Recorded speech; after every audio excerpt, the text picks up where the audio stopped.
Hi everyone, in front of me I've got Redmi Note 13 Pro Plus, and let me share with you how to allow unknown sources on this device.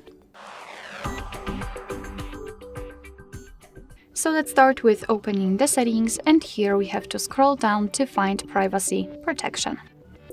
Then let's tap on special permissions, and in this list we have to localize the option install unknown apps.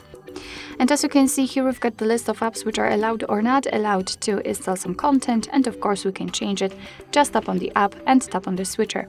Right here we've got the warning that basically you're doing it on your own responsibility because some third-party apps aren't verified by the developer, so you may put your data and actually whole device at risk. So remember about that and choose the apps wisely. We have to mark this statement and tap on OK. Right now it is active, and after getting back you can see that the Chrome is right now allowed to install some content. Of course it works the same with all other apps, and you can always remove previously granted permissions. Just tap on the app and tap on the switcher, and after getting back you can see that the Chrome is not allowed to install anything.